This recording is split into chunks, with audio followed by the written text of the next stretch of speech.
Bigyan po natin ng reaction itong content ng isang kilalang TikToker na si Mamshi Odile. Ayun po, meron po siyang 3.4 million followers. Isinawalat po niya dito ang ginagawa ng isang pulahan vlogger, no?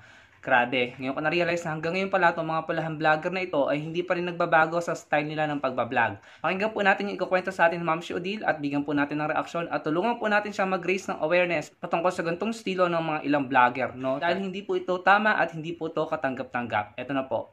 Pag-usapan natin yung ginagawa ng ibang content creator sa FB kung saan kukuha sila ng video mula sa ibang content creator, isi-save ito, ibahin ang boses at ang kahulugan ng video para makagain ng views. Ang mga simpleng video gaya ng POV ay kayang-kayang baliktarin ng mga ganitong klaseng creator para magkaroon ng malisya o kahulugan. Kagaya na lamang ng ginawa ni Capellarista sa FB. Sa aming video ni Zoe, gumawa kami ng POV na video or acting video kung saan pinapakita ang mangilan-ngilang problema ng mga estudyante o ng mga anak sa kanilang mga magulang.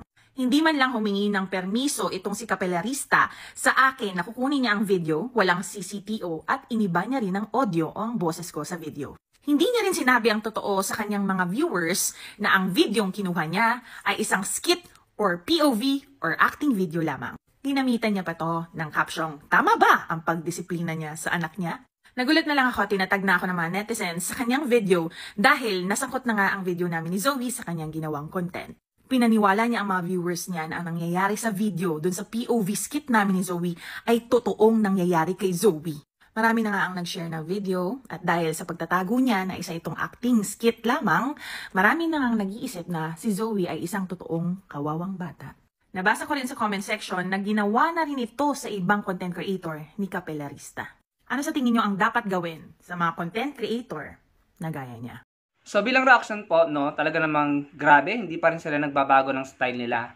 Kinuwento naman po sa atin ni Mamshi Odile na kinuha yung kanyang content at ginawa ng sariling content ni Pallarista na di umano'y nabago ang konteksto or mensahe ng original content ni Mamshi Odile, no? Yung po'y delikado. Dahil kagaya nga ng sabi ni Mamshi Odile, nag-isip yung mga tao na nakapanood ng content ni Pallarista na tila naging kawawa yung anak niya. So, maaring may masirang imahe at maaring merong makulong. Napakadelikado ng ginawa ni Pallarista. Yan po ang style ng mga yan. Akala ko itong mga to ay tumigil na sa ganyang estilo pero hanggang ngayon, ginagawa pa rin nila. Matatandaan nyo na mayagpag po yan ng panahon ng eleksyon. At may mga nakita akong mga content niyan na may kinalaman sa mga kakamping at kay Atty. Lenny na ganoon din ang ginagawa. Naiiba yung mensahe, naiiba yung pinaka-konteksto ng content. Kapag ginawa na nila ng kanilang reaction video or bumuo sila ng panibagong content from that original content, naiiba yung konteksto. Anong resulta? Yung mga tao nalilinlang, nami-mislead, no? Kaya po kumalat ang disinformation at misleading information nung panahon ng eleksyon.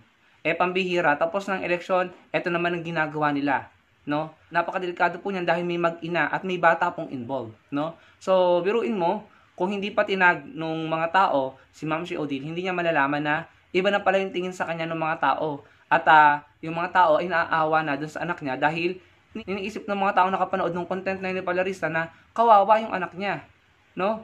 Na nilagyan pa ng kakaibang caption para i-lead ang mga tao, no? Parang sa akin palagi intentional na nilagay yung caption na yon para i-lead yung mga tao na bumuo ng idea na napakalayo dun sa POV or dun sa skit na ginawa ng original video nila Mamshi Odile.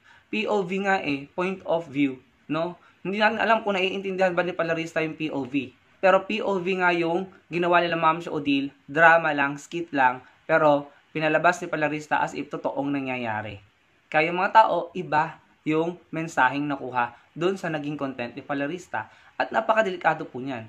Kaya po, kumakalat ang mga disinformation at misleading content na lumilikha ng pagkalito at maraming tao ang nalilinlang, no? Kaya nagkakamali ng desisyon, especially during election. Tignan mo itong mga taong to, napaka-irresponsable. Okay lang na yung kumuha ka ng content ng iba, pero wag mong babaguhin yung konteksto. Pwede ka magbigay ng reaksyon, pero wag mong babaguhin yung konteksto at yung mensahe na sinasabi ng content dahil iba na yan. Nagsisinungaling ka na, lilinlang mo na yung mga tao na makakapanood ng content mo, no? Kaya nga may nakalagay na POV, kaya importante na binabasa niyo yung description ng content or ng video para hindi po kayo malito, hindi kayo malinlang, or hindi kayo ma-mislead, no? Akala ko naglelo na to pero ayun pa rin pala yung kanyang style. And nung tinignan ko nga po yung kanyang page, ang dami niyang ganyang mga uri ng content. Hindi ko lang alam kung yung ibang content ay kapareho ng nangyari sa content ni Ma'am Shi Odile na iba po yung konteksto or mensahe ng content, no? Di ba parang nakakahiya yun na napaka-irresponsible mo. May mga taong pumapangit ang imahe, may mga batang kinaaawaan na akala na nadidisiplina sa maling paraan or naaabuso nung magulang. Yung magulang pwedeng kinukutsana or binabatikos na sa social media, pero POV lang pala, no? Or skit. Yun ang mahirap kapag yung mga content creator ay iniiba. Hindi natin alam kung hindi niya naintindihan yung POV or kung intentionally na ginawa niya yon para makakuha ng clout ng maraming engagement or maraming views. Kasi alam naman natin kung anong kapalit ng views no? Maraming mga vloggers ang gumagawa ng content for views para sa profit, para sa income.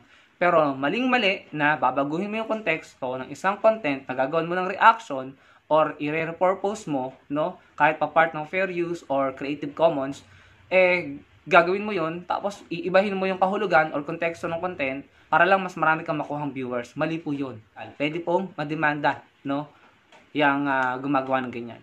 Kaya kailangan po talaga maging maingat tayo at maging critical at pag-isipang mabuti yung mga content na napapanood natin, ina-absorb natin sa social media. Dahil kung hindi, baka po tayo nalilinlang, naloloko, or nami-mislead. Comment nyo po ang inyong opinion sa comment section below at huwag nyo pong kalimutan i-like ang video. Magkita-kita tayo sa susunod kong video. Salamat po.